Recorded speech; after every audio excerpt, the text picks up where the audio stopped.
Alors, avant de répondre à ce qu'un employeur doit faire, on fait un retour brièvement. C'est quoi ses obligations à un employeur en matière de harcèlement psychologique? Pour tracer un portrait en quelques phrases, le Code civil du Québec, puis la Loi sur la santé et la sécurité du travail prévoient toutes les deux que c'est l'obligation de l'employeur d'assurer un milieu de travail sécuritaire pour l'ensemble de ses travailleurs. Ça inclut évidemment l'aspect psychologique et ça vient couvrir indirectement le harcèlement psychologique. Mais si on veut viser spécifiquement le harcèlement psychologique, c'est vraiment la Loi sur les normes du travail qui vient encadrer le harcèlement et qui prévoit également que tout travailleur, tout salarié a le droit à un milieu de travail qui est exempt de harcèlement psychologique. Et un peu plus loin dans la loi, on mentionne spécifiquement 3 obligations pour l'employeur. Alors, quelles sont-elles?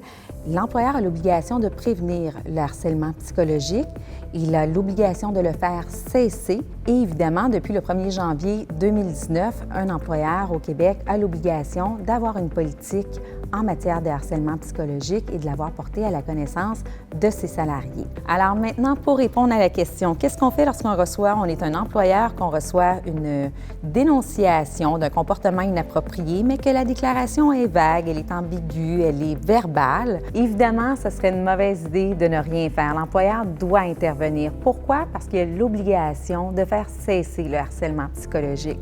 Maintenant, de quelle façon l'employeur doit intervenir? Évidemment, si la dénonciation est vague, ambiguë, ce serait souhaitable que l'employeur rencontre la personne qui se dit victime d'un comportement inapproprié afin d'évaluer le plus objectivement possible s'il s'agit de faits graves. Et dans un contexte comme ça, s'il s'agit de faits graves, évidemment, ce serait souhaitable de poursuivre en vertu de la politique, c'est-à-dire avec le processus formel, plainte écrite, enquête.